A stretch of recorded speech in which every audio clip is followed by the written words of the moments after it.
ورحمة الله وبركاته. الحمد لله رب العالمين والصلاة والسلام على رسول الله صلى الله عليه wasallam.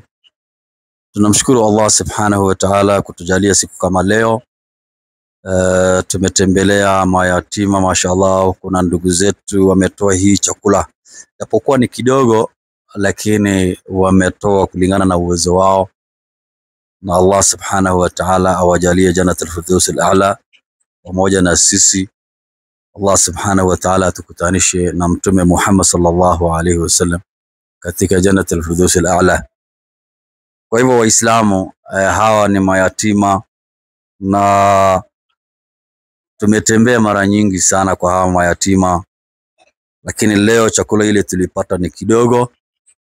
Na wakati wa Ramadhani mulichanga sana, tukaleta chakula sana. Sadaka kila wakati inafaa kutolewa, sio wakati wa Ramadhani peke yake. Kwa hivyo Waislamu, hawa ni mayatima, na ni jukumu letu kuangalia haki ya mayatima. Yoyote ambaye anaona hii video, basi uchangie hao mayatima waweze kuishi maisha mzuri kama vile sisi tunawalea watoto wetu, na wao pia wapate malezi bora. Hawa ni wanafunzi, wanasoma Qur'ani, wanasoma hadithi, wanasoma shule ya sekula. Haya yote ni gharama Waislamu. Kwa hivyo tuwahurumie hawa mayatima, tuwahurumie kwa ajili ya Allah subhanahu wa ta'ala, ili tuweze kupata radhi ya Allah subhanahu wa ta'ala hapa duniani na siku ya mwisho. Kwa hivyo karibuni sana Waislamu, hawa mayatima ni majukumu letu, kwa hivyo tuwashughulikie kwa ajili ya Allah subhanahu wa ta'ala. Assalamu alaikum wa rahmatullahi wa barakatuh. وعليكم السلام ورحمة الله وبركاته. الحمد لله رب العالمين والصلاة والسلام على رسول الله صلى الله عليه وسلم. This is Good Hope Markaz al-Banat al-Islamia. Alhamdulillah, tumetembelewa hapa na wageni, umetuletea sadaka ya chakula. Mwenyezi Mungu Subhanahu wa Ta'ala awabariki na awekee katika mizani yao ya hasanati. Mna nini cha kuambia wageni wetu? Watoto wa Good Hope Markaz al-Banat al-Islamia wanawaombea Allah Subhanahu wa Ta'ala awazidishie khairi, awalinde na familia zenu, awape jannatul firdaus al-a'la. Hivyo Mtume sallallahu alaihi wasallam anasema, mtu anapokutendea jema, kama huna cha kumlipa, inafaa umfanyie nini? Umfanyie dua. Sasa tutasimamisha kijana mmoja na msichana mmoja wasomee wageni wetu dua ambao wamechanga sadaka yetu hii. Tumeelewana hapo eh? Aya, Nasra, kuja wasomee wageni wetu dua.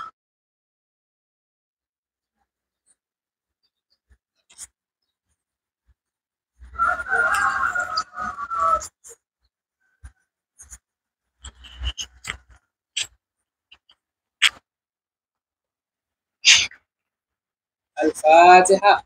آمين. بسم الله الرحمن الرحيم. الحمد لله رب العالمين الرحمن الرحيم مالك يوم الدين إياك نعبد وإياك نستعين اهدنا الصراط المستقيم صراط الذين أنعمت عليهم غير المغضوب عليهم ولا الضالين. ربنا آتنا في الدنيا حسنة وفي الآخرة حسنة وقنا عذاب النار. Ya Allah, tunakuomba saidia wageni wetu, wape riziki, wape shufaa. Ya Allah, tunakuomba wasaidie familia yao, wape riziki, wape shufaa. Ya Allah, tunakuomba wasaidie, wape riziki, wape shufaa. Ya Allah, tunakuomba saidia Uislamu wote, wape riziki, wape shufaa. هيدي hivi wageni wetu dua. ربنا آتنا في الدنيا حسنة وفي الآخرة حسنة وقنا عذاب النار. Ya Allah, tunakuomba saidia wageni wetu, wape riziki, wape shifaa, waweze kuwasamehe madhambi zao.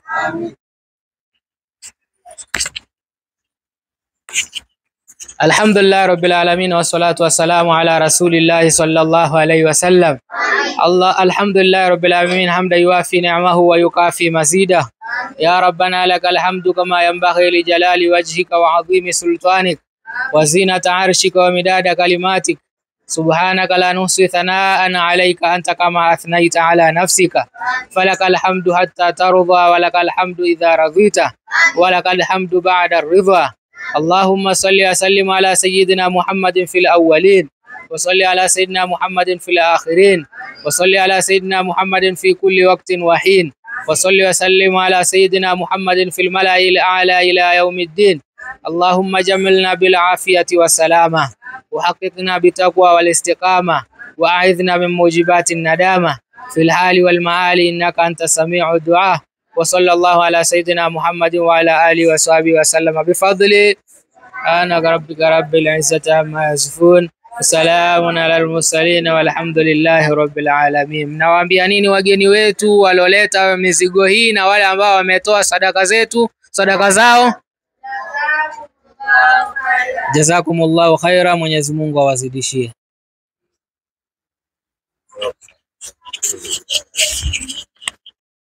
Assalamu alaikum warahmatullahi wabarakatuh. Alhamdulillah, kwanza tunamshukuru Mwenyezi Mungu na tunamtakia rehma na amani zimuendee kiongozi wa umma huu ambaye sio mwingine ila ni bwana mtume Muhammad sallallahu alaihi wasallam. Siku nyingine tumerejea katika viwanja, lengo na makusudio kubwa kufikisha kilima cha la ilaha illa Allah Muhammadur Rasulullah. Mimi wananiita Salim. Mimi naitwa Violet. Violet Awino nango Ber. Sa donje Islam ili dini mabela adonje. Anyalo donjo kumia direct maberta donjo. Asante sana. Swali gani uko nayo? Kora penjo nia. Kiswahili tu, ingia tu Kiswahili. Oh, kumbe Kijaluo ilikuwa unagusia Nagusia mbili tatu. Asante. Sana uliza. Huwa naona mkibeba hiyo chupa ikiwa na maji mkienda kwa choo. Hiyo chupa inaendanga kufanya kazi gani? Hiyo chupa huwa inabeba maji ambao tunaitumia kusafisha sehemu ya haja kubwa na sehemu ya haja ndogo. Hizo sehemu zote mbili lazima usafishe ukizitumia.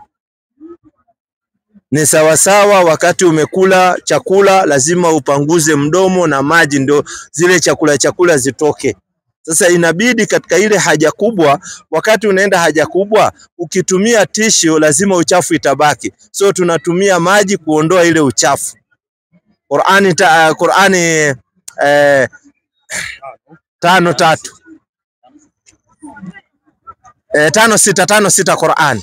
Tunaenda kwa choo na maji. Huwa ni usafi. Na wanawake mnafaa mtumie maji sana kwa sababu maji ndio usafi. Huwa mnatumia tisho inawaletea maradhi mingi sana kwa sababu kwanza tisho huwa inakatakatika. Ona, na zile sehemu huwa zina unyefu kwa ajili umeitumia, so lazima utumie maji ndio uondoe haja ndogo na haja kubwa zote ziondoke. Unatumia maji. Ukimaliza kutumia maji alafu ndio unanawa mikono, unaenda shughuli zako. Unakuwa uko msafi. Sikiza Qur'ani inasemaje? Kwa jina la Mwenyezi Mungu mwingi wa rehema na mwenye kurehemu. Mnaposimama enyi mlioamini. Mnaposimama ile mkaswali. Basi osheni nyuso zenu. Na mikono yenu mpaka vifundoni. Asante. Na mpake vichwa vyenu na osheni miguu yenu mpaka vifundoni. Na mkiwa na janaba basi ogeni. Na mkiwa wagonjwa au mmo safarini. Au mmoja wenu ametoka chooni. Au mmeingiliana na wanawake na hamkupata maji. Basi kusudieni. Yani tayamamuni udongo mchanga ulio safi na kupaka nyuso zenu na mkono wenu. Unasikia? Sisi tunaambiwa wakati unaingia chooni muwe na maji. Ndio unaona tunabeba maji na mtungi. Hiyo maji hatuende unamwaga tu kwa choo, hapana. Unaenda ukimaliza haja unaosha hii sehemu yako ya choo kubwa na sehemu yako ya choo ndogo. Alafu unafresh ile uchafu inaenda na maji. Na ndio unaona nyinyi hata huwa mnakataa tu kutumia maji, lakini kwa choo lazima kuwe na maji ya kufresh ile uchafu uende. Kwa nini msisukume na tisho? Kwa sababu mnajua tisho haiwezi kutoa uchafu, lazima maji tumike ndio ifresh ile uchafu iende. Ndio unaona tunatumia maji. Na maji ni usafi. Si unatumia tisho. Ukitumia tisho alafu angalie nguo yako ya ndani itakuwa na uchafu kwa sababu tisho imalizi uchafu. Na utashangaa wewe ni mtu mkubwa, utashangaa uchafu inatoka wapi? Ni kwa sababu ulitumia tisho, kwa sababu tisho inapanguza hivi, inaacha uchafu. Maji inaondoa ile uchafu yote. Ndio tunatumia maji. Na Biblia inasema mtumie maji, lakini nyinyi hamtaki. Unajua hivyo Biblia inasema mtumie maji mkienda kwa choo? Sijajua siwezi jua kwa sababu huwa sisomi maandiko na sikai na Biblia. Sasa nikishuhudia Biblia inasema nitakuwa nashuhudia uongo. Awacha nikuonyeshe 9:10 wa Ibrania. Biblia inasema ukienda kwa choo tumia maji. Maji ndio usafi. Sikiza inasemaje? Inasema kwa kuwa ni sheria za jinsi ya mwili tu. Hii ni sheria ya mwili, sio sheria ya kiroho. Sheria ya mwili. Mwili unahitaji chakula na unahitaji kinywaji. Vyakula na vinywaji. Yaani mwili unataka chakula, tena mwili unataka kinywaji. Na ukila chakula unaenda haja kubwa. Ukinywa kinywaji unaenda haja ndogo. Na hutumii sehemu moja kutoa hizo haja kubwa na ndogo. Unatumia sehemu mbili. Sikiza hizo sehemu mbili, Biblia inasema uifanyeje? Na kutawadha kwingine. Na kutawadha kwingine na kwingine. Neno tawadha maanake ni kuosha. Na kuosha kwingine na kwingine. Sehemu mbili lazima uoshe. Malizia chini. Zilizoamriwa hata wakati wa matengenezo mapya. Hata wakati wa hii mnaita New Testament. Ni mambo yaliyoamriwa, lazima mtumie maji. Wakati unaenda haja kubwa na haja ndogo inahitajika utumie maji. Sio unatumia karatasi au unatumia tishu au unatumia majani. Majani haitatoa uchafu. Inatakikana utumie maji. So kuanzia leo inafaa ukienda haja kubwa haja ndogo tumia maji kwa ajili ya usafi.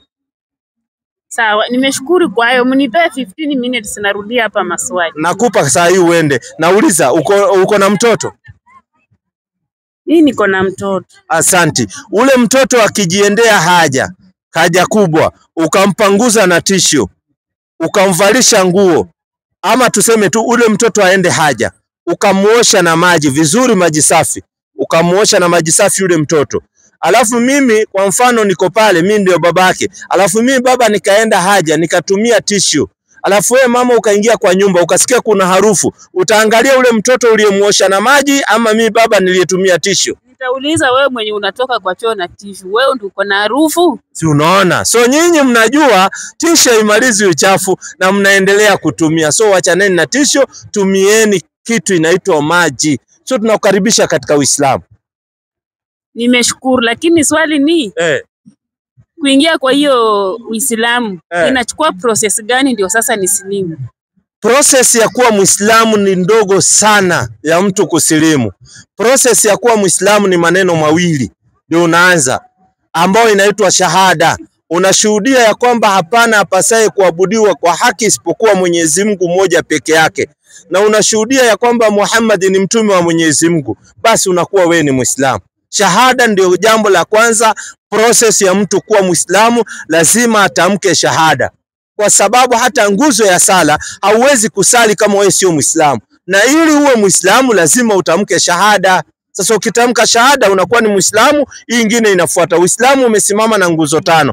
Nguzo ya kwanza ni shahada, ya pili ni sala, ya tatu ni zaka, ya 4 ni kufunga saumu, ya 5 ni kwenda kuhiji Maka. So ili uwe na process ya kuwa Muislamu, kitu ya kwanza ni shahada. Maneno tu natamka, hakuna kukuweka kwa maji. Sasa kuna baridi, tukikuweka kwa maji ati tunakubatiza, utapata limuni ya dada yetu, na ukipata limuni unaenda kupigwa mashindano. Lakini katika Uislamu unatamka maneno namna ulivyosimama kutoka kwa moyo wako, unakuwa Muislamu. So Uislamu haina process kubwa. Nimeshukuru, ninarudi. Unarudi Kuna penye naelekeza kazini yangu na kuja. Asante sana. So karibu sana kazini yake, na wewe tusalimie swali moja. Asante, basi karibu sana kazini yake. Karibu sana. Pita nani? Mwangi. Mwangi. Kwanza mtu wa kutoka sehemu ya kwetu huyo Mwangi. Mwangi. Mwangi tangu uzaliwe wewe Mwangi, unamjua Muhammad namna gani? Namsikianga tu. Wewe unamsikianga tu Muhammad? Haumjui chochote? Hebu acha nikufunze huyu Muhammad nani. 33:40 Qur'an, na umuonyeshe Mwangi asije akasema siku ya kiyama kuwa hakufunzwa. Ajue kwanza Muhammad nani, tumfunze Allah ndio nani, kwa sababu wengi wanasema Waislamu wanaabudu Muhammad hawajui kuna Mwenyezi Mungu anayefaa kuabudiwa na Muhammad ni nani. Sikiza Muhammad ni nani? 33:40. Kwa jina la Mwenyezi Mungu mwingi wa rehema na mwenye kurehemu. Muhammadi sallallahu alaihi wasallam si baba yote katika wanaume wenu, bali yeye ni mtume wa Mungu. Asante. Na ni mwisho wa mitume. Yani Muhammad ni mtume wa Mwenyezi Mungu na mwisho wa mitume. Teremka. Na Mwenyezi Mungu ni mjuzi wa kila kitu. Unasikia, Muhammad ni mtume wa Mwenyezi Mungu na mwisho wa mitume. Ndiye ametumwa kwa ajili ya watu wote, kwa sababu ndiye amekuwa mwisho wa manabii. Baada yake hakuna nabii mwingine. Sikiza habari zake 45. Mfunze hapo hapo 33:45. Inaendelea kusema yeye mjumbe wa Mwenyezi Mungu. Sasa Mungu anaendelea kumwambia huyu Muhammad, ewe mjumbe wa Mwenyezi Mungu, kwa yakini sisi tumekutuma. Kwa yakini sisi tumekutuma. Tumekuleta uwe shahidi na mtoaji wa habari njema na muonyaji. Yani Muhammad amekuja awe ni muonyaji, tena awe mtoaji wa habari njema.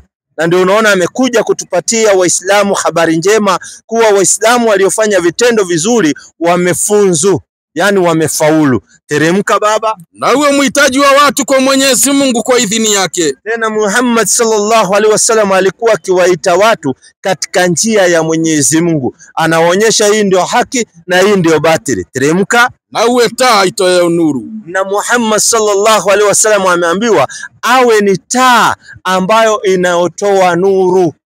Allahu akbar. Malizia. Na wape habari njema Waislamu ya kwamba wana fadhila kubwa itokayo kwa Mwenyezi Mungu. Tena Muhammad sallallahu alaihi wasallam amekuja kutupa habari njema kuwa Waislamu wote wana fadhila nzuri sana ambazo zimetoka kwa Mwenyezi Mungu. Teremka asikie vitu. Na usiwatii makafiri na wanafiki, wala usijali udhia wao. Wala usijali udhia wao, kwa sababu Waislamu wanaudhiwa mno. Pata vizuri Na ndio unaona nimemfunza dada mambo ya kwenda chooni na maji. Kuna watu wanaudhi Waislamu, wanasema wewe unabeba maji unaenda kushika choo kubwa. Mimi siwezi, hiyo ni uchafu. Wakati wewe unapotembea, hiyo uchafu unaubeba kwa tumbo yako. Kila mwanadamu anayetembea, uchafu uko kwa tumbo lake. Hiyo tumbo ikipasuliwa watu watatoroka. Ni stara Mungu ametuwekea. Yani uchafu umeubeba katika tumbo yako. Wakati unakula ikiwa chakula kitamu sana, lakini inaingia kwa tumbo, inagawanyika, inabebwa, inabaki uchafu. Sasa hiyo uchafu kuna ile sehemu inatupwa. Sasa ukienda kutupa lazima uoshe sehemu zote mbili uwe msafi. Unaona? Mafunzo haya yote Bwana Mtume Muhammad sallallahu alaihi wasallam amekuja akatufunza, kwa sababu Mungu amemfanya ni mtume wa mwisho na amemleta kwa ajili ya watu wote. 25:51 Qur'an. Tumpe vitu aone na macho yake kuhusiana na Muhammad. 25:51 kwa sababu watu wengi hawajui, sio kupenda kwao. Sikiza Mungu anasema. Kwa jina la Mwenyezi Mungu mwingi wa rehema na mwenye kurehemu. Asante. Na kama tungetaka, Mungu anasema lau angelitaka yeye, tungewapeleka katika kila mji muonyaji wao. Hata hapa Kenya tungeletoa muonyaji wetu. Lakini tumemleta Nabii Muhammad sallallahu alaihi wasallam kwa watu wote. Yani Muhammad sallallahu alaihi wasallam ameletwa kwa ajili ya watu wote. Yani ikiwemo wewe Mwangi. Mtume wako saa hii unasimama anaitwa Bwana Mtume Muhammad sallallahu alaihi wasallam. Qur'ani 7:158. Yeye anasema huwa anasikia tu Muhammad lakini hakuwa anamjua. Leo umemjua kabisa. 7:158 Qur'an. Kwa jina la Mwenyezi Mungu mwingi wa rehema na mwenye kurehemu. Sema, ewe Nabii Muhammad sallallahu alaihi wa alihi wasallam. Asante. Enyi watu anaambiwa watangazie watu. Enyi watu, hakika mimi ni mtume wa Mwenyezi Mungu kwenu nyinyi nyote. Yani Mtume Muhammad sallallahu alaihi wasallam anaambiwa atangazie watu kuwa yeye ni mtume wa Mwenyezi Mungu kwa watu wote. Umeelewa? Umeelewa. Muhammad ni mtume wa Mungu. Na sisi hatuabudu Muhammad, tunamwabudu Mwenyezi Mungu aliyeumba bingu na ardhi. Kuna Mungu na kuna Muhammad. So ufai kuabudu manabii. Na angalia uzuri wa Uislamu. Allahu Akbar. Mungu ametufanya hatuna mediator yeyote ambaye anatuzuia kuongea na Mungu. Yani hatukitaka kuambia Mungu jambo lolote, sisi Waislamu tunaenda direct kwa Mwenyezi Mungu. Hatupitii kwa mawe, hatupitii kwa malaika, hatupitii kwa nabii ili Muislamu communicate na Mungu. Hapitii kwa yoyote. Mungu ametupa fadhila Waislamu peke yao wamepata fadhila kubwa, wanazungumza na Mwenyezi Mungu moja kwa moja. Angalia manasara wanasema lazima wakiongea na Mungu sijui wapitie kwa Nabii Isa. Angalia wale watu wanaitwa sijui Karasinga wanasema ili waongee na Mungu lazima wapitie kwa ng'ombe. Baniani hao, baniani lazima wapitie kwa ng'ombe. Lakini angalia fadhila ambao Waislamu wamepewa, wana communicate na Mungu moja kwa moja. Wanapotaka jambo huwa wanamueleza Mwenyezi Mungu. Hawapitii kwa nabii ndio Mungu awasikie. Sikiza Mungu anasemaje 17:22 Qur'an, sura Isra. Yani Waislamu Banu Israil 17:22. Yani sisi Waislamu tuna fadhila kubwa sana. Na ukiwa Muislamu leo utakuwa una communicate na Mungu hivyo hivyo moja kwa moja, hakuna kizuizi. Lau leo tungewekewa kizuizi, alafu yule unayepitia kwake akwambie wewe kwanza sifikishi mambo yako kwa Mungu, lazima unihonge ndio nifikishe kwa Mungu, ingekuwa balaa gani? Leo unapotaka jambo lolote, unataka afya, unataka nini, unaongea moja kwa moja na Mola wako. Anakuuliza ya abdi, unataka nini? Ya mja wangu, unataka nini? Unamueleza niko na hii na hii na hii, ya Rabbi nifanyie wepesi, ninusuru hivi na hivi. Direct kwa Mungu. Ndio uzuri ya Uislamu. Zamani mimi nikiwa katika sehemu ya Katoliki, tulikuwa tunaomba ukipitia Mariamu, Mariamu uliojaa neema, umebarikiwa kuliko Mariamu mtakatifu, tuombee sisi. Angalia, nilikuwa katika ujahilia tunaambia Mariamu atuombee. Yani huwezi kujipeleka kwa Mungu, ilikuwa lazima upitie kwa Mariamu ukiwa sehemu hizo. Lakini alhamdulillah kwa neema ya Uislamu, leo una communicate na Mungu moja kwa moja, yale ambayo unahitaji unamwambia Mola wako. Sikiza Mungu anasemaje 17:22 Qur'an. Kwa jina la Mwenyezi Mungu mwingi wa rehema na mwenye kurehemu. Usifanye Mungu mwingine pamoja na Mwenyezi Mungu. Usifanye Mungu mwingine pamoja na Mwenyezi Mungu. Usije ukawa mwenye kulaumiwa na mwenye kukosa kukunusuru. Usiwe mwenye kulaumiwa na mwenye kukosa wa kukunusuru, wa kukupa nusra. Na Mola wako amehukumu kuwa, na Mwenyezi Mungu amehukumu ya kwamba msimwabudu yeyote ila yeye tu. Angalia, Mungu anasema msiabudu yeyote isipokuwa yeye Mwenyezi Mungu peke yake. Yani Mungu ametufanyia insani, anatuambia tusiabudu yeyote isipokuwa yeye Mwenyezi Mungu peke yake ndio tunamfanyia ibada. Hatupitii kwa yeyote ili tucommunicate na Mungu wetu. Kwa sababu alituumba akatuweka katika ardhi. Anatujua. Anajua hawa waja wangu wanahitaji hili na hili. Tunapopata matatizo tunamulilia Mwenyezi Mungu. Na Mungu anajibu dua za watu ambao wanamuomba kila wakati. So huyo ndio Mungu tunayemwabudu. Hatuabudu manabii, lakini sisi ni wakutii manabii wa Mwenyezi Mungu. Wala hatubagui. Leo useme ati namwamini Isa simwamini Muhammad. Kesho useme namwamini Muhammad simwamini Nabii Isa ibn Maryam au simwamini Musa. Wallahi Mungu ametukataza tusiwe watu wa katikati ati tunagawanya baina ya manabii wa Mwenyezi Mungu. Mungu anasemaje Qur'ani 4:150? Usije ukagawanya manabii wa Mwenyezi Mungu namna mnavyofanya nyinyi wa Kristo. Mnasema mnaamini Yesu, hamuamini Muhammad. Mnatawanyisha manabii wa Mwenyezi Mungu. Wakati hamkuandika barua yoyote Mwenyezi Mungu atume manabii mnaowataka nyinyi. Mungu alituma manabii anaowataka yeye. Ni kazi yenu kuwaamini. Sikiza Mungu anasemaje Qur'ani 4:150. Kwa jina la Mwenyezi Mungu mwingi wa rehema na mwenye kurehemu.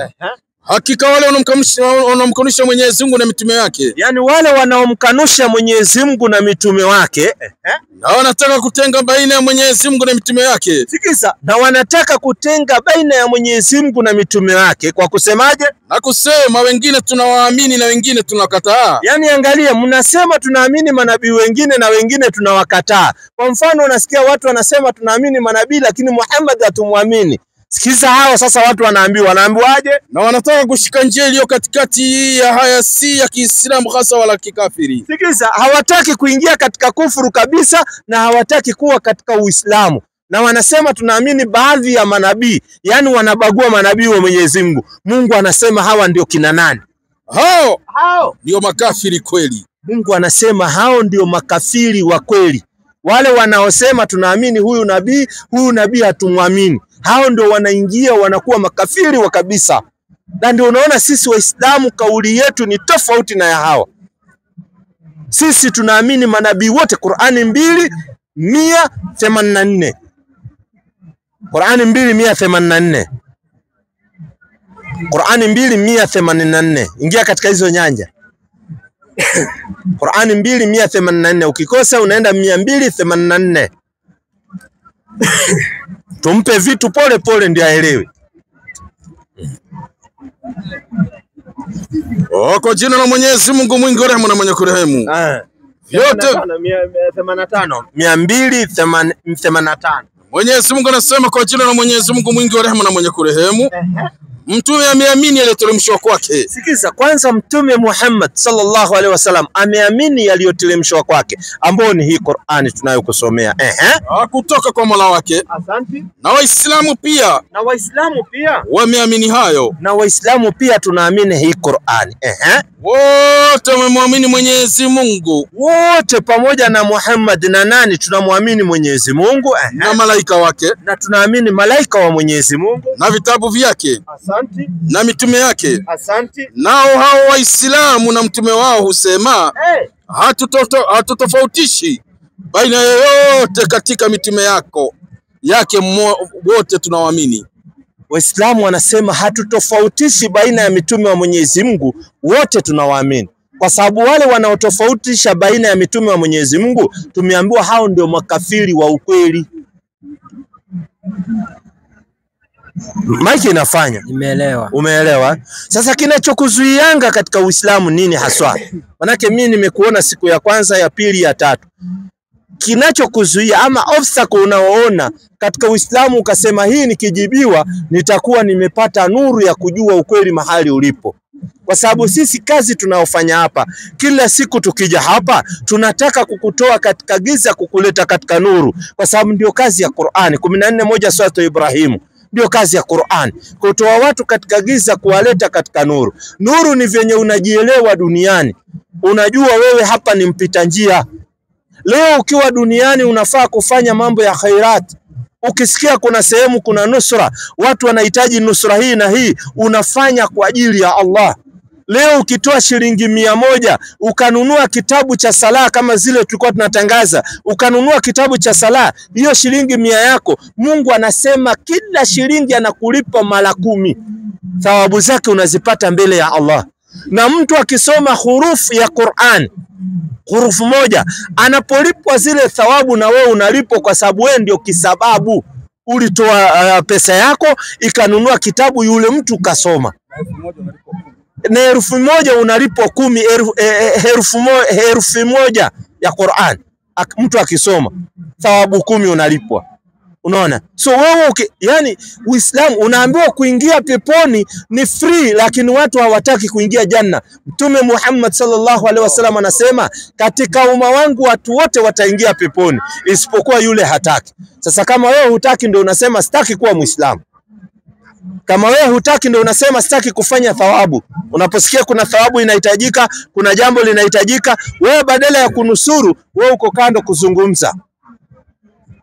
Itakuwa hivi, badala ufanye khairat. Leo tuko duniani tunaondoka. Unaambiwa katika wale wanaotizama watu ambao wako karibu kufariki. Unajua kuna watu ambao maybe unaenda unapimwa, unaambiwa uko na ugonjwa hii, miezi 2, miezi 3 labda utaondoka na nini. Na inaenda hivyo, unapita labda miezi 4, miezi 5 unaondoka.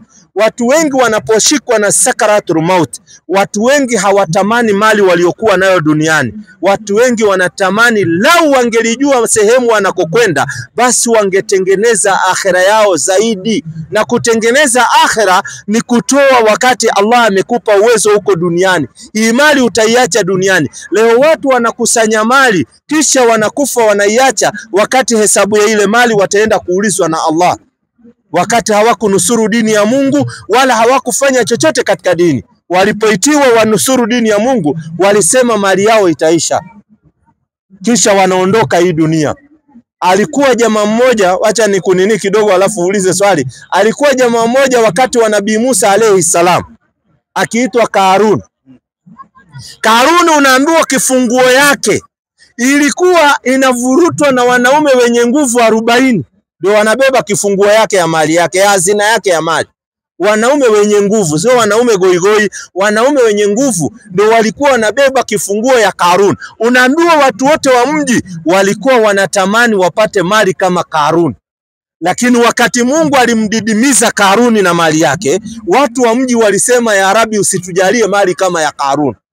Mwanzo walikuwa wanaomba wapewe mali kama hiyo, lakini wakati waliona Mungu amemzamisha pamoja na mali yake, yani aliteremshwa katika ardhi, ardhi na kumeza, unaendelea kuteremka katika ardhi. Walipoona Karuni ameteremshwa hivyo, wakasema, ya Rabbi, hatuhitaji mali kama ya Karuni. Lakini mwanzo walikuwa wanaomba wapate mali kama ya Karuni, yani venye alikuwa na mali, sio tu mali. Sikiza Qur'ani alafu sasa uniambie tatizo iko wapi. 14:1 Qur'ani. Kwa jina la Mwenyezi Mungu mwingi wa rehema na mwenye kurehemu. Alif Lam Ra.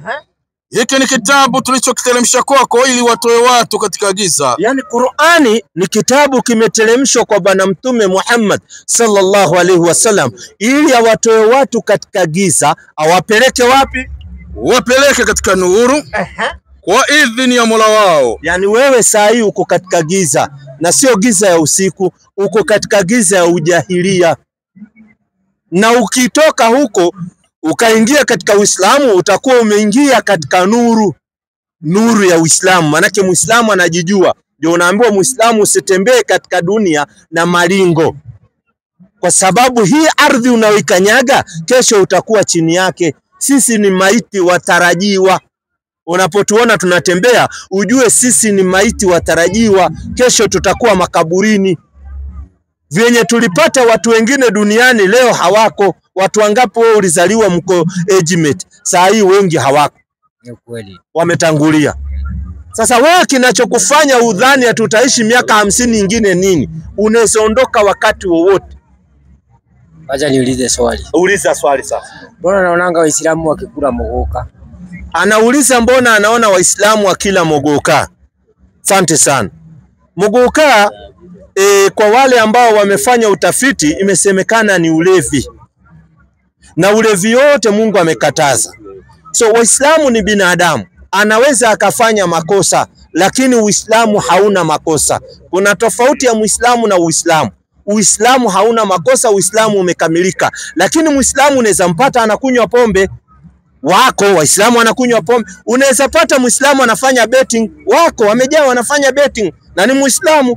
Himtoi katika Uislamu, lakini anafanya makosa ambayo Mungu amekataza.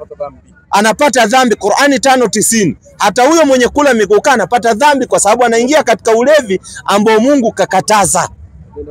5:90 Qur'an. Hata betting utawapata wengine wanafanya betting wakati betting ni haramu pia. Sikiza Mungu anasema, Kwa jina la Mwenyezi Mungu mwingi wa rehema na mwenye kurehemu. Yenye mlioamini.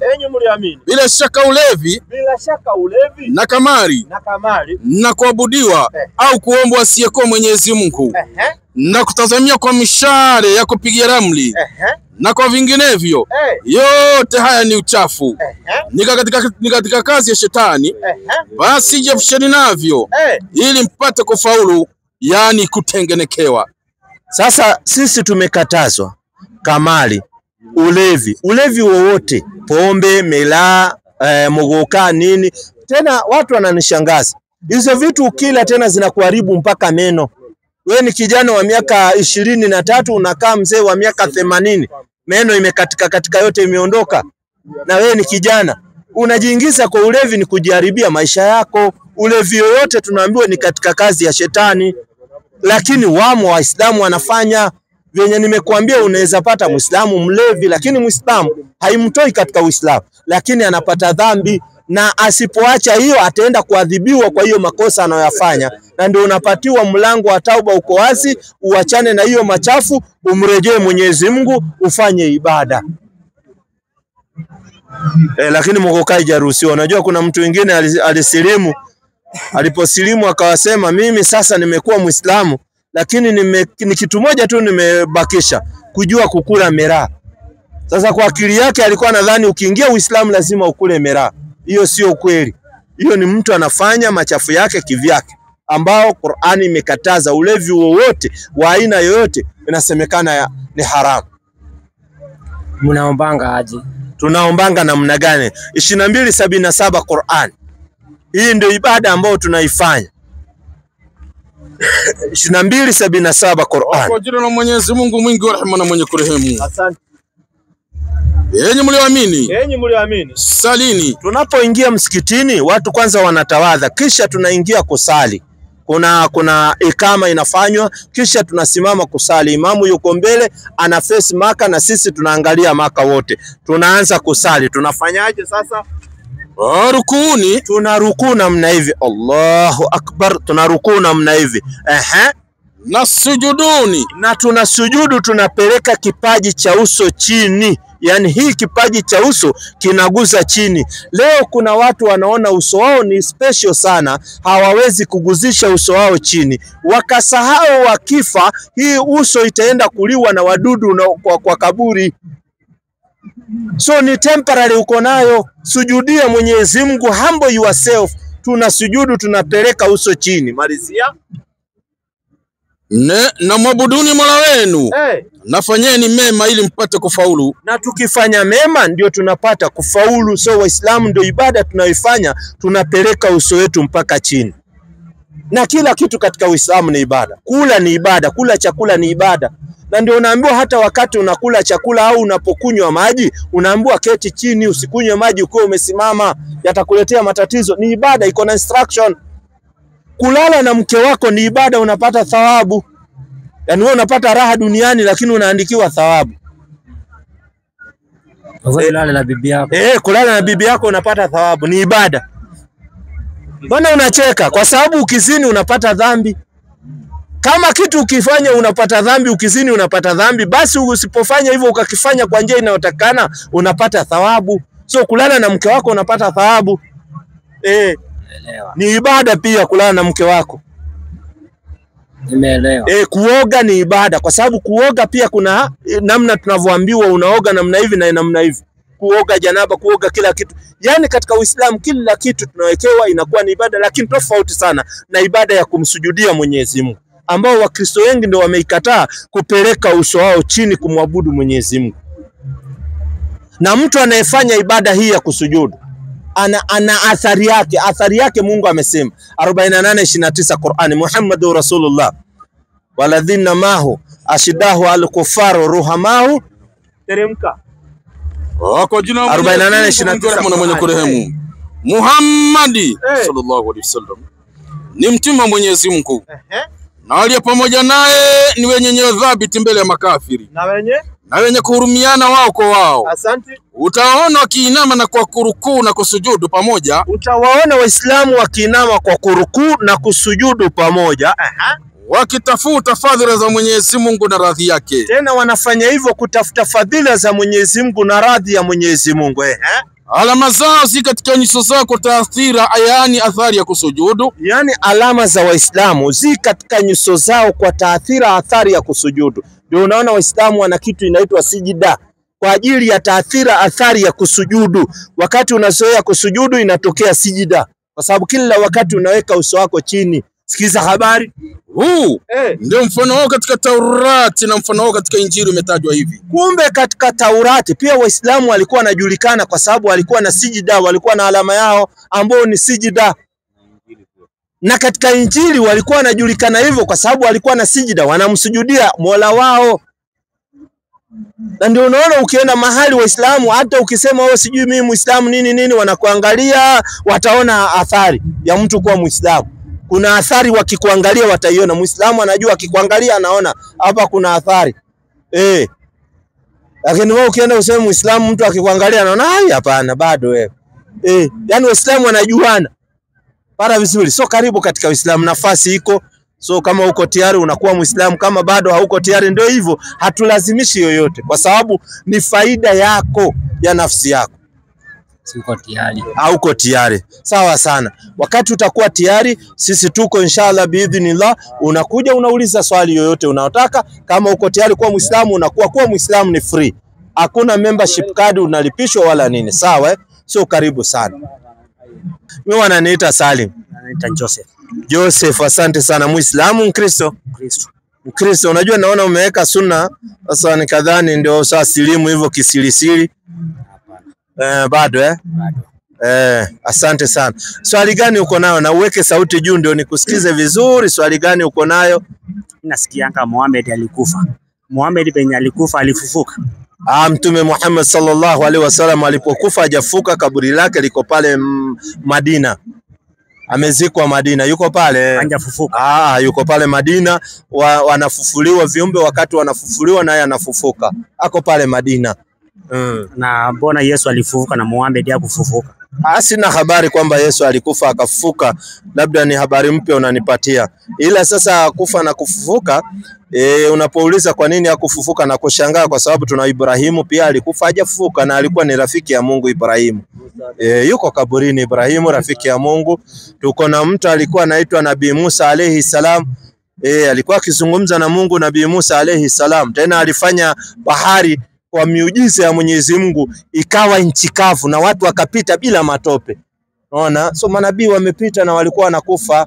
So mtume akifa sio wa kwanza katika manabii kufa, ni kawaida kwa sababu manabii ni wanadamu. So hatuna tatizo na hilo.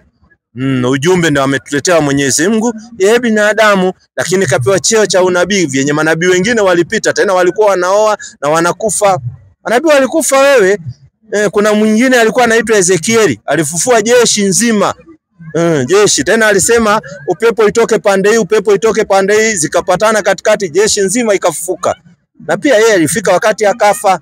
Nabii Suleimani alayhi salam. Huyu Suleimani ilifika wakati akafa. Na Suleimani sijui kama mnamjua bana. Suleimani unamjua vizuri? Hapana. 27 Qur'ani, alafu ndio alete swali yake.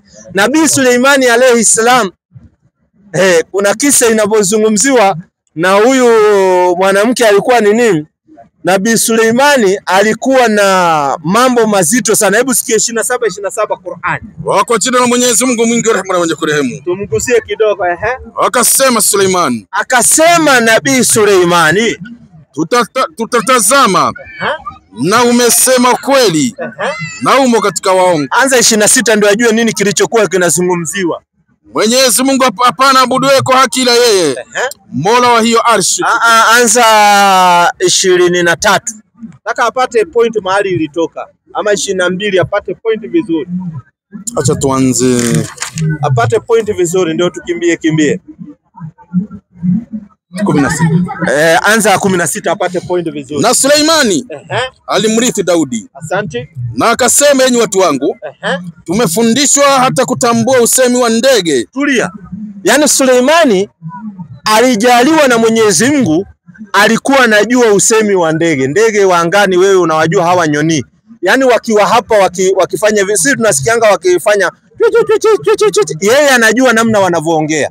Yaani anajua ndege huyu anamwambia mwenzake namna gani. Yaani angalia ile miujiza alikuwa nayo huyu Suleimani. Ndege wa angani anajua huyu anamwambia mwenzake hivi. Unaambiwa alipita na jeshi yake, mdudu chungu akamsikia akiwa mbali. Mdudu chungu ni hii tunaita siafu na nini. Akamsikia akiwa mbali, mdudu chungu akaambia wenzake, rudini katika majumba yenu, msije mkakanyagwa na Suleimani na jeshi yake, hali ya kuwa hajui. Suleimani akacheka akasmile kwa sababu alisikia mdudu chungu akiambia wenzake. Na ako kilomita kadhaa anawasikia wadudu chungu wakiongea. Nabii wa Mungu. Na akafa pia. Malizia. Na tumepewa kila kitu. Na tena Suleimani asema tumepewa kila kitu na Mwenyezi Mungu. Hakika hii ni fadhila iliyo dhahiri. Tena anasema hii ni fadhila iliyo dhahiri kabisa. Sasa kulitokea hichi kisa ambacho anaitwa Hudhud, ni ndege alienda katika nchi za mbali. Teremka tuone kama atapata. Na alikusanywa Suleimani majeshi yake katika majini na watu na ndege. Tulia. Tena Suleimani alikuwa na majeshi katika majini. Hapa nasikianga mkiuliza, Waislamu majini walitoka. Sasa Suleimani alikuwa na majeshi katika majini. Yaani jini wanatumwa na Suleimani waende wakapigana. Na jeshi ya jini ujue huioni. Lakini miujiza ilipokuja bwana Mtume Muhammad sallallahu alaihi wasallam, Muhammad aliletewa majeshi ya malaika wa Mwenyezi Mungu. Mtume aliletewa majeshi wa malaika ndio wakawa majeshi ya kupigana. Suleimani anasema majini alikuwa akiwatuma vita. Teremka. Naye akapangwa makundi katika kwenda kwake. Teremka. Hata walipofika katika bonde la wadudu chungu, alisema mdudu chungu kuwaambia wenziwe, enyi wadudu chungu. Sasa ndio ile kisa nilikuwa nakwambia. Mdudu chungu aliambia wenziwe, enyi wadudu chungu, ingieni majumbani mwenu, asikupondeni Suleimani na majeshi yake. Hali ya kuwa hawakusihini. Asante. hawana habari. Basi akatabasamu akilicheka neno lake. Yani Suleimani akatabasamu. Akasema, e Mola wangu, nipe nguvu nishukuru. Yani angalia, na hii yote Suleimani alikuwa akimshukuru Mungu. Teremka. Neema yako ulioneemesha mimi na wazazi wangu. Asante. Na nipate kufanya vitendo vizuri vipendavyo na uniingize kwa rehema yako katika waja wako wema. Teremka. Na akawakagua ndege asimuone ndege kidege hudi. Sasa alipokuwa anakagua ndege, hiyo ndio kisa nilikuwa nataka uipate. Alikosa ndege mmoja. Ndege aliyokuwa anakagua sio hawa jet fighter ama nini. Ndege wa angani. Yani anaita kama ni hawa mwewe wote wanapanga laini. Anaita hawa nini wote wanapanga laini. Anapita akiwaangalia na anawatambua wote mandege wa angani. Alikapata hapa kuna mwanya, hakuna hudhud hapa. Sikiza haba, na alikuwa ni katika mmoja katika intelligence ya nabii alikuwa ni wale katika intelligence ya nabii Suleimani alayhi salam. Huyu hudhud huyu. Intelligence ijaanza saa. Sikiza habari aliyokuja nayo. Akasema, imekuwaje mbona simuoni hudhud au amekuwa miongoni mwa wasiokuwepo leo hapa leo? Teremka. Kwa yakini nitamwadhibu adhabu kali au nitamchinja au ataniletea hoja iliyo wazi. Teremka. Ya kumzuilia kuja hapa leo. Asante. Basi hakukaa sana, mara hudhud akafika. Akasema kumwambia Nabii Suleiman, nimegundua sio lugundua. Sikiza, Suleimani amepewa hiyo ufalme wote, lakini ndege anakuja anamwambia Nabii Suleimani, nimegundua jambo usiloligundua. Na haongei na Suleimani kwa lugha hii tunaongea na wewe, hapana. Yeye anaongea na ile lugha ya ndege, lakini Suleimani anamsikiza na wanaongea. Malizia. Na ninakujia hivi kutoka nchi inaitwa Sabai. Alikuwa ametoka katika nchi ya Sabai. Akafanyaje? Na nakuletea habari yenye yakini. Yani ukisikia habari yenye yakini ni habari ya uhakika. Hakika nimekuta mwanamke anawatawalia, naye amepewa kila kitu kinachohitajiwa katika ufalme. Tena anastuka anasema, nimewapata mwanaume akiwatawala, kwa sababu hata ulimwengu wa ndege wa angani hawatawaliwi na wanawake, wanatawaliwa na wanaume. Sikiza habari wewe. Ndege wa angani wenyewe ndio unaona ile ndume ndio ina protect ile ya kike. Sikiza habari. Na anacho kiti cha enzi kikubwa. Tena ule mwanamke alikuwa na kufuru zake, alikuwa ameweka kiti cha enzi tena kikubwa. Nimemkuta yeye na watu wake wanasujudia jua badala ya Mwenyezi Mungu. Tena anastaajabu, wale walikuwa wanasujudia jua badala wamsujudie Mwenyezi Mungu aliyeumba mbingu na ardhi na hiyo jua. Malizia. Na shetani amewapambia vitendo vyao na unawazuilia njia ya kheri, kwa hivyo hawakuongoka. Yani shetani ndio anazuia watu katika njia ya kheri. Hata nyinyi mnazuiwa na shetani lakini hamwezi jua. Malizia. Shetani amewazanishia wasimsujudie Mwenyezi Mungu. Yani shetani amewazuia nyinyi msimsujudie Mwenyezi Mungu. Hivyo ndio wale walikuwa wamezuiwa na shetani wasimsujudie Mungu. Leo tunawaambia msujudieni Mungu, mnasema hamtaki bana, uso wenu hamtaki kupaka uchafu. Malizia. Na ambaye huyatoa yaliyofichikana katika mbingu na ardhi, na huyajua mnayoficha na mnayodhihirisha. Mwenyezi Mungu hapana abuduye kwa haki ila yeye, Mola wa hiyo arshi tukufu. Asante. Akasema Suleimani, tutatazama kama umesema kweli au umo katika waongo. Angalia, Suleimani hakulashi katika mambo, alijua wacha tuchunguze kama wewe unasema ukweli au uko katika waongo. Sikiza kilichotokea alafu uulize swali. Nenda na barua hii wafikishie. Tena ndege wa angani anatumwa na barua akawafikishie. Na angalia wajinga katika watu walibishana. Yani wewe sahibi binadamu unaletewa barua na ndege wa angani kisha unaanza kubisha. Sikiza walifanyaje? Akisha uache. Tena anaambiwa ukiwapatia barua uache kidogo, ufanyeje? Na utazame waturudishiana maneno vipi au watashauriana vipi. Yani wakisoma barua uone majibu yao yatakuwa namna gani. Sasa ndege amewapatia barua kisha akakaa kando akajificha, anawasikia huyo mfalme na watu wake, yani ameita makomanda wa jeshi. wale makomanda wenyewe, sio mameja, wale makomando wenyewe, yani wale makomanda ambao wanasimamia majeshi. Sikiza namna walivyotoa. Yule malkia akawakusanya mawaziri wake, akasema, akaita wale mawaziri nani, internal security nani, wale wakubwa. Sasa sikiza walisema, enyi wakuu wa baraza. Tena anawaita nyenyi wakuu wa baraza. Hakika nimeletewa barua tukufu. Imetoka kwa Suleimani. Nayo ni kwa jina la Mwenyezi Mungu mwingi wa rehema na mwenye kurehemu. Tena angalia, Suleimani hajaandika barua kubwa, ameandika barua kidogo tu, anasema tena imetoka kwa jina la Mwenyezi Mungu mwingi wa rehema mwenye kurehemu. Bismillah. Msinifanyie jeuri. Tena Suleimani anasema msinifanyie jeuri, nafikeni kwangu na hali ya kuwa mmekwisha kusilimu. Teremka. Malkia akaongeza akasema, enyi wakuu, nipeni shauri katika jambo langu hili. Maana sikati shauri yoyote mpaka mnihudhurie, yaani muweko. Na ndio unaona mpaka ma presidents hai wako na washauri, yani wako na wale nini, walitoa advisors. Wakasema, sisi ni wenye nguvu na ni wenye vita vikali. Sikiza wajinga, wameletewa barua na ndege wa angani, alafu wanasema sisi tuna nguvu, tena tuna vita kali sana. Maana yake wanamwambia tutamgaragaza huyu Suleimani. Lakini sikia hekima ule mwanamke, naamri iko kwako, basi tazama ni nini unaamrisha. Malkia akasema, hakika wafalme wanapoingia katika mji wa watu wanauharibu na wanafanya utukufu wake kuwa dhalili, na hivyo ndivyo wanavyofanya daima. Ule mwanamke akakataa rai zao, akawaambia wafalme wakiingia wanadhalilisha watu. Hebu niambie, wewe unawezaje pigana na mtu ambaye ako na jeshi ya majini, ako na jeshi ya ndege wa angani, ako na jeshi ya sisimizi, ako na jeshi ya kila aina? Suleimani alikuwa jeshi lake likisafiri kutoka hapa kwenda kama Amerika, hawaendi na ndege, inachukuliwa busati. Busati ni zile watu wanakalia, inatandikwa chini kama carpet, wacha ni carpet, inatandikwa chini, jeshi wanajipanga katika hiyo carpet, alafu inaamrishwa kwa upepo na Suleimani, ondoka nenda mpaka sehemu fulani. Mahali kuna mwendo wa kwenda kama miezi 3, wanaenda na sekunde 3. Wanafika huko na wanachapana na wanarudi na hiyo mkeka.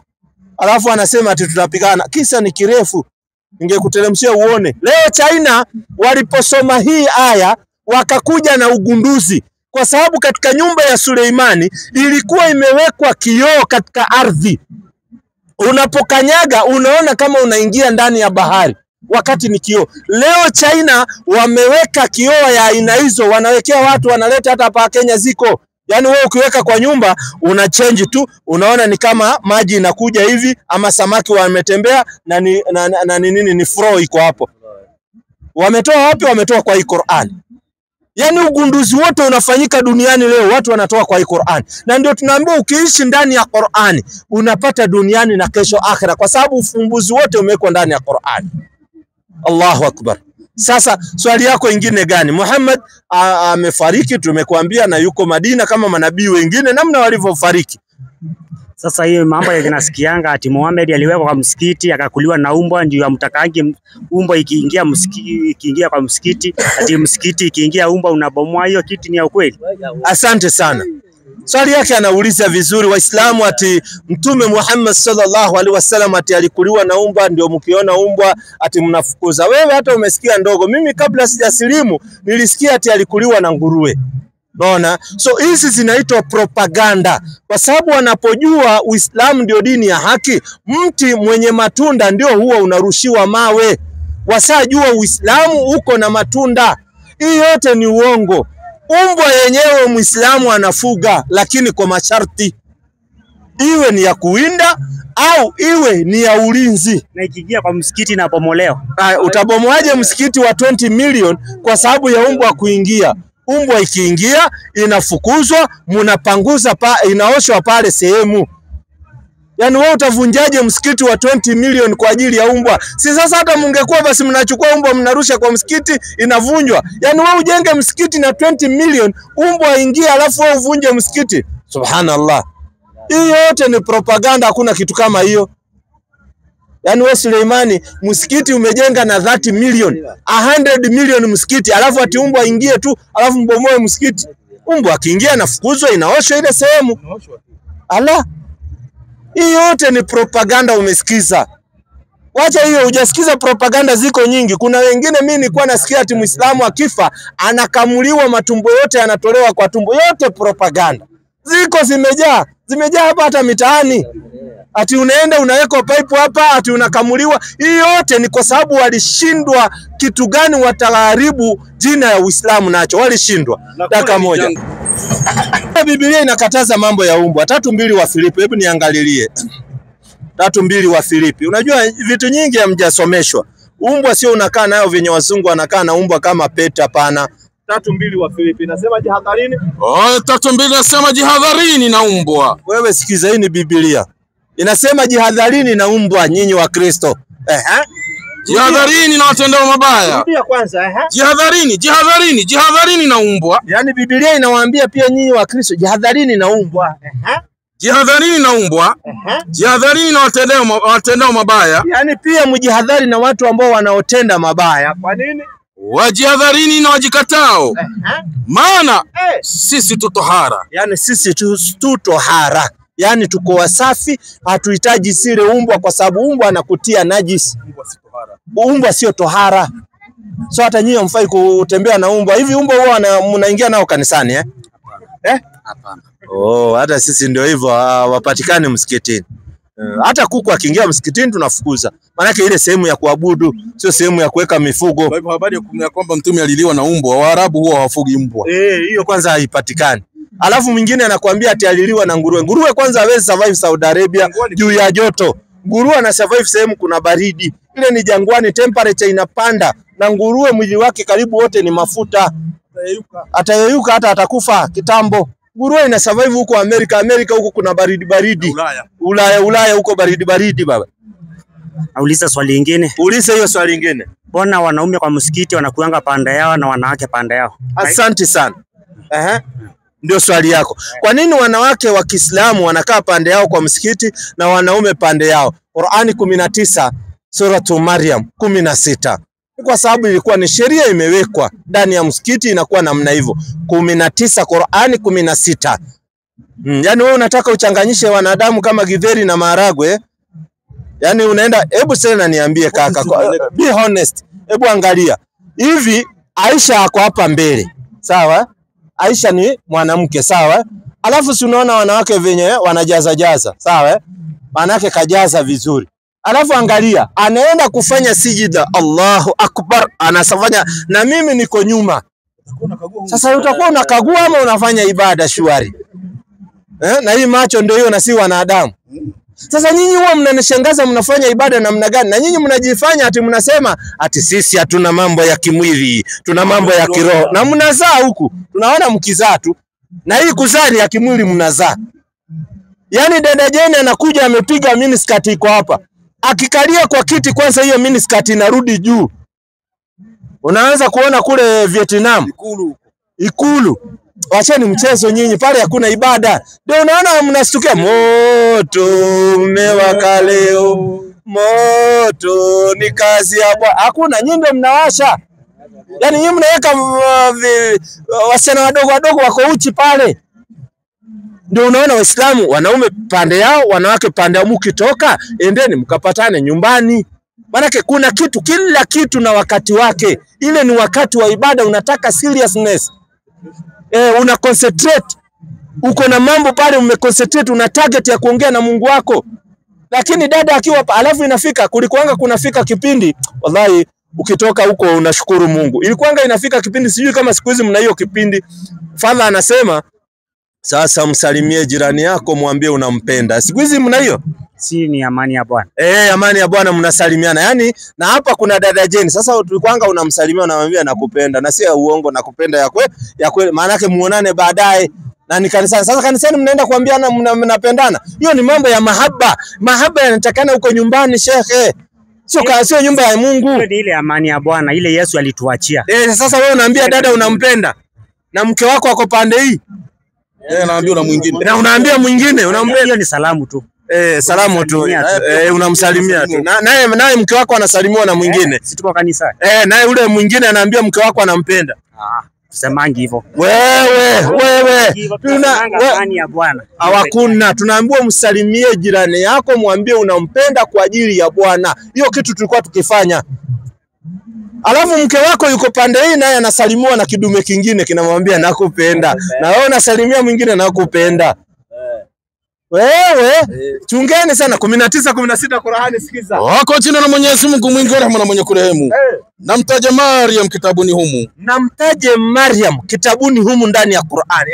Alipojitenga na jamaa zake, akaenda upande wa mashariki wa msikiti.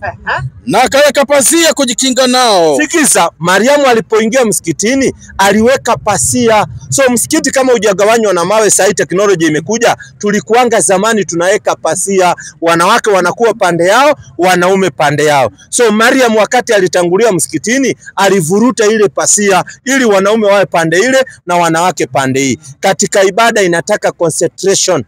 Ili ukimaliza ibada utaenda upatane na mke wako huko kwingine, ni ibada nyingine hiyo. Lakini huwezi changanya ibada zote sehemu moja. So ndio unaona tunakaa namna hivyo. Na Biblia pia inasema mkae namna hivyo hata wakati mnaomboleza. Nyinyi mnasema disco matanga ndio watoto wanapata mimba sana, disco matanga. Makosa, mnaenda mnachanganyika, ni makosa. Mnafaa mnakaa kando na wanaume kando. Wanawake kando, wanaume kando. Sikiza 12:12 Zakaria.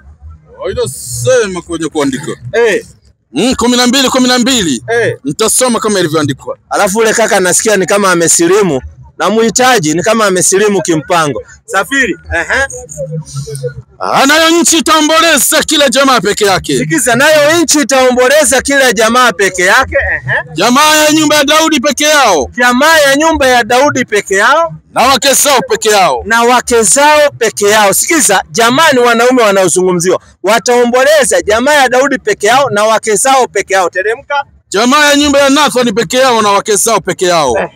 Jamaa ya nyumba ya Lawi peke yao na wake zao peke yao. Jamaa ya nyumba ya Shimei peke yao na wake zao peke yao. Jamaa zote zilizosalia. Jamaa zote zilizosalia, Wakamba, Wakikuyu, Wakisii, zilizosalia. Kila jamaa peke yake. Kila jamaa peke yake. Na wake zao peke yao. Na wake zao peke yao. Bala vizuri Sio wewe, unajua sitaki nikuambie sana manake najua unajua kanisani, kwa sababu mchungaji anaweza tu akaamka akasema roho wa Bwana ananiambia. Somebody say hallelujah. Roho wa Bwana amesema wanawake wote wakuje Jumamosi kwangu kwa sababu roho wa Mungu amesema hivyo. Na si wewe utaruhusu mke wako aende? Hapana, hiyo ni ile kuongea tu, hakunanga mambo kama. Wewe acha hiyo mchezo. Wake zenu wanaenda kesha, wanawake mkiwa melala. Si ataenda kesha? Kesha ni kesha. Si wanaenda tu wanaomba. Na kesha si wewe uko nyumbani wewe umelala na watoto, wewe unabaki na watoto, yeye anaenda kesha? Hakuna. Acha kutudanganya. Unajua nilikuwa huko najua. Acha kutumpeleka hivi. Si anaendanga kesha na kuacha kwa kanisa, si kwa hiyo kesha kwa kanisa nauliza. Hakuna tatizo. Ako kesha kwa kanisa analala huko na wewe unalala nyumbani peke yako? Si kulala, si ni kuomba. Mimi nauliza wewe si unabaki nyumbani? Wewe unabaki nyumbani. Naye mke anaenda kanisani? Si anaenda kuomba. Anaenda kuomba. Unajuaje kama anaomba usiku yote? Mungu ndiye anajua, sio. Sasa unaona sasa. Ndio hiyo. Hakuna tatizo. Uko na swali lingine ya ziada? Naona dada yetu pia anataka nimsalimie. Karibu dada. Wacha nimsalimie dada. Sasa nauliza. Mimi na sisi wa Kristo tunaabudu Mungu. Na nyinyi mnaabudu Mungu. How comes mnaambianga mtu atoke kwa Ukristo akuje kwa Uislamu na Mungu ni mmoja? Asante sana. Swali tena nyeti sana. Kitu ya kwanza, Wakristo wamwabudu Mungu wa kweli. Najuaje? Najua hivi, Warumi 1:19. Sasa umeniuliza najuaje? Biblia isasema Warumi 1:19. Alafu nikuonyeshe sasa Mungu wa kweli mnafahamu muabudu namna gani. 1:19 Warumi. Tuanze 20 kabisa mwalimu. Naanza 20 moja kwa moja. Inasema kwenye kuandika kwa sababu Mambo yake yasionekana tangu kuumbwa ulimwengu yanaonekana. Asante. Na kufahamika kwa kazi zake. Yaani uweza wake wa milele na uungu wake. Hata yasiyo na udhuru.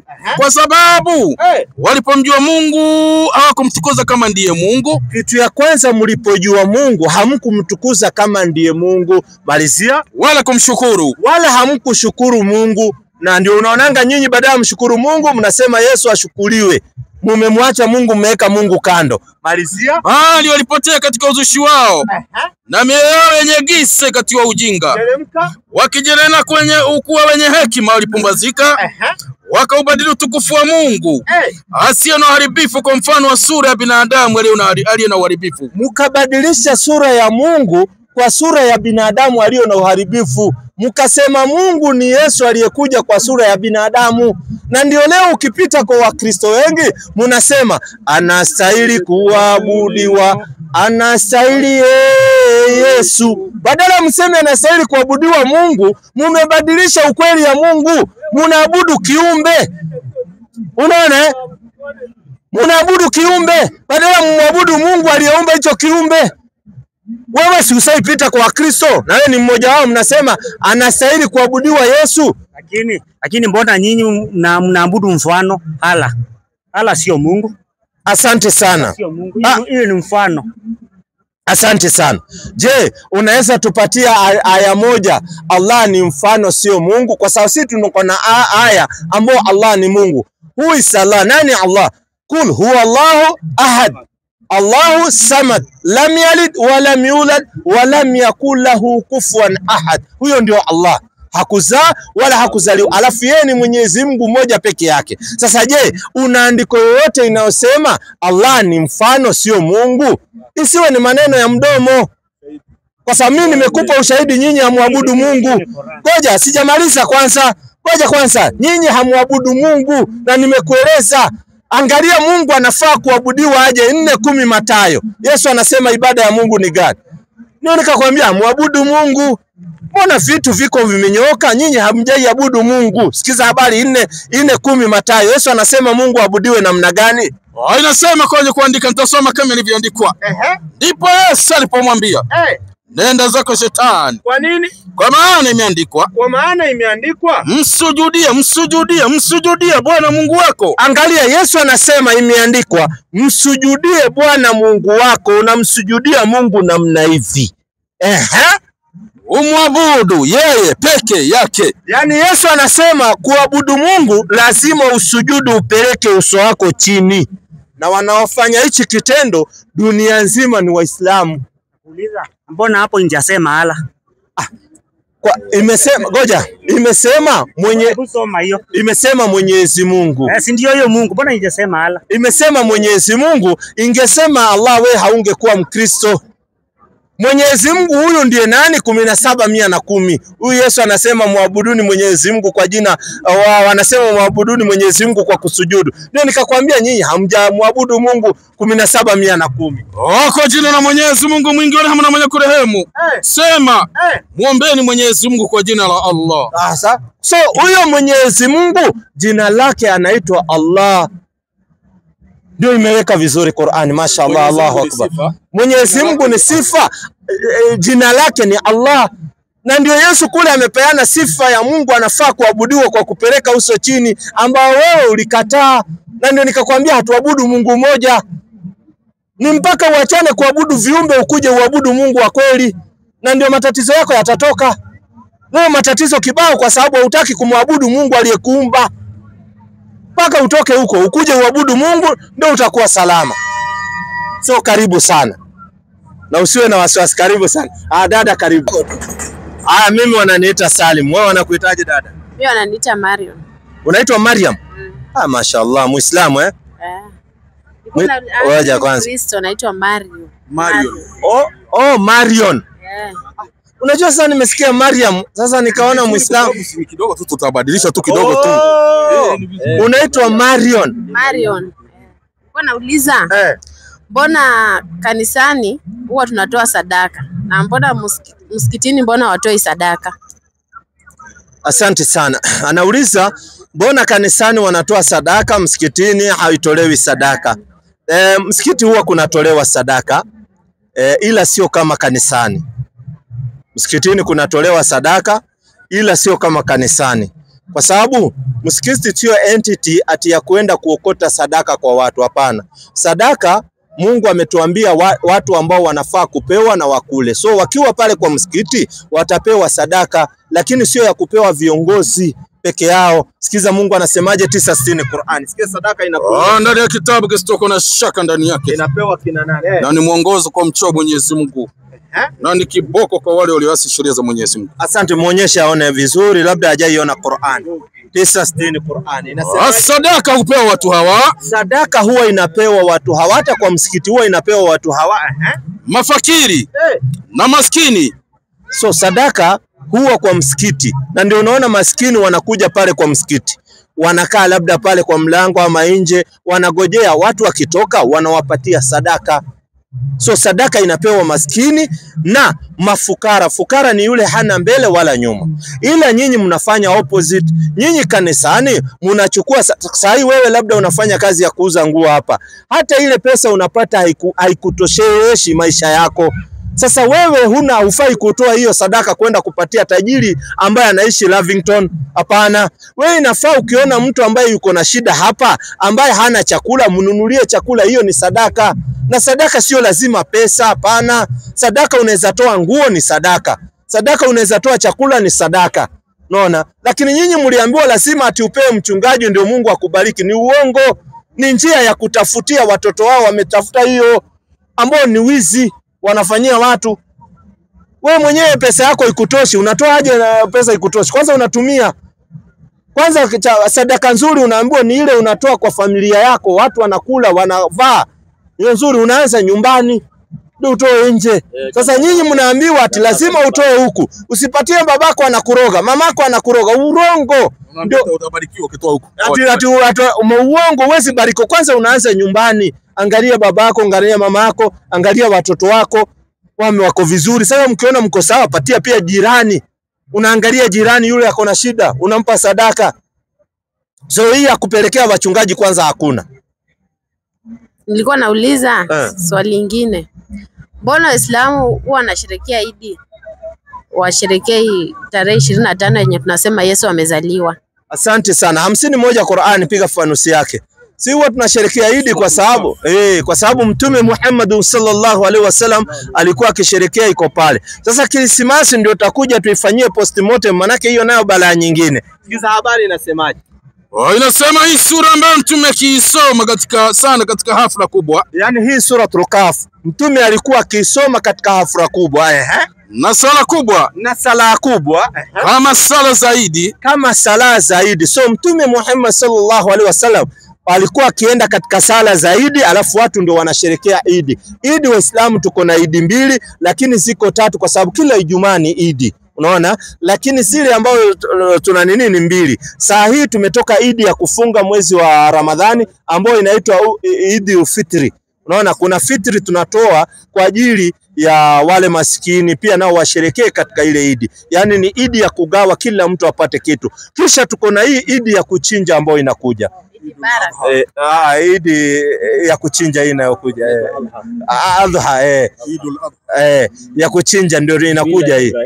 Ambao ni mila ya Nabii Ibrahim alayhi salam. Ambao Mtume anaambiwa afuate mila ya Nabii Ibrahim alayhi salam. Tukichinja tunagaia watu nyama wanakula.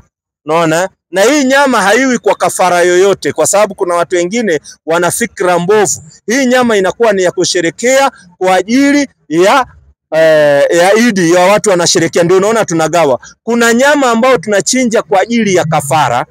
Nikisema kafara, unajua watu wanadhani ni mambo ya kafara ni mashetani. Hapana, sio hivyo.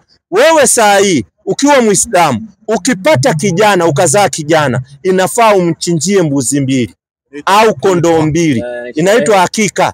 Unaona? Unamchinjia mbuzi mbili au kondoo mbili. Sawa? Hiyo sasa unaitoa kwa ajili ya huyu kijana. Unanipata? Mbuzi mbili au kondoo. Ukipata anaitwa nani? Ukipata msichana anachinjiwa mbuzi moja au kondoo moja. Unapata vizuri, kwa sababu mtoto wa kike na wa kiume tofauti katika mambo mingi. Pata vizuri lakini Idi huwa tunaisherekea kwa ajili ya watu wote na tunagawa nyama kwa kila mtu. Pili, hii Krismasi kwanza haiko katika vitabu. Krismasi ni sherehe ya kipagani ambayo ilipangwa na wapagani kisha wakaweka katika Paulinity. Hakuna kitu ilikuwa inaitwa Christianity. Christianity ililetwa kwa ajili ilikaliwa chini na king huyu anaitwa King James. Ndio wakamodify mambo ya Paulinity ambayo ilikuwa ni ya Paulo, wakatengeneza kitu inaitwa Christianity, wakaweka jina ya Yesu pale ili waweze kuwahadaa watu. Leo wamelete mpaka sikukuu wanaita Mother's Day ambao ni wazimu hiyo. Kila siku ni Mother's Day, kila siku. Wewe ukipata nafasi nenda kamtembelee mamako. Si ati mzazi tunamwekea siku moja kwa mwaka. Hiyo ni wazimu. Mzazi kila siku, wewe ukipata nafasi pigia yeye simu, ongea na mzazi wako, tembea, muongee na yeye, mfurahie. Mrushie kitu kama uko nako. Kama hauna usikalifishe nafsi. Sikiza, Krismasi ilikuwa sio kusherekea kuzaliwa kwa Yesu, ilikuwa ni sherehe za kipagani, walikuwa wanasherekea wafungwa wao kuachiliwa. Yeremia 52:31. Sikiza dadangu, nakukaribisha katika Uislamu kwa sababu ukiwa Muislamu utapendeza zaidi. Sikiza habari. Nitasoma kama ilivyoandikwa. Hata ikawa katika mwaka wa 37 kuhamishwa kwake Yehoyakini mfalme wa Yuda. Ilikuwa ni katika mwaka wa 37 wa kuhamishwa kwake Yehoyakimu. Katika mwezi wa 12. Ilikuwa ni katika mwezi wa 12 ndio mnaita Disemba. Siku ya 25 ya mwezi. Tena imewekwa 25th December. Sikiza kilichotokea. Evil Merodaki mfalme wa Babeli katika mwaka wa kwanza wa kumiliki kwake akamuinua kichwa chake Yehoyakini mfalme wa Yuda akamtoa gerezani. Ilikuwa ni mwizi ameachiliwa kutolewa gerezani, au mfalme alikuwa ametekwa akaachiliwa kutoka gerezani.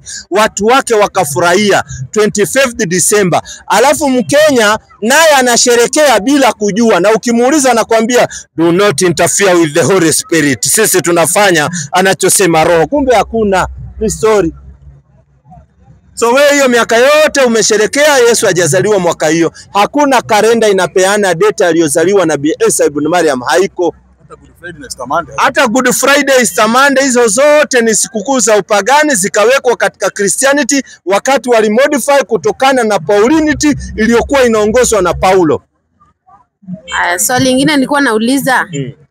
Wakristo mtoto akizaliwa huwa wanasema hiyo kupatiza yenye Yesu alipatizwa na Simon. Sijui alikuwa Simon Peter kwa maji.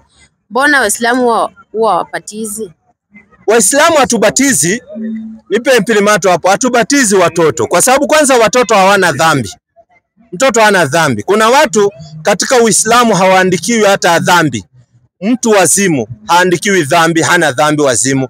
Na mtu ambayo ni mtoto haandikiwi dhambi kwa sababu bado hajabalesha, hajajua hii ni mbaya, hii ni mbovu. Sasa mtoto amezaliwa utambebesha dhambi ya nini? Hao walikuwa wanabatiza kwa sababu ubatizo ni katika ile mafundisho ya upagani. 3:6 muonyeshe dada aone.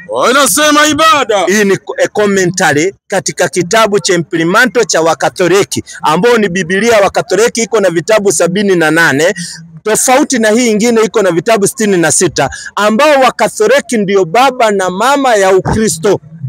Na ndio unaona pale ati wanachagua mtu anaingizwa kwa kachemba inatoka mosi nyeusi, alafu akikaakaa alafu sasa inatoka nyeupe, ati wamechagua mtu. Na hawezi kuchagua Muafrika.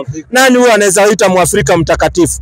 Hivi nyinyi mnaona kama wazungu ni wajinga hivyo? Yaani mzungu aite Muafrika mtakatifu?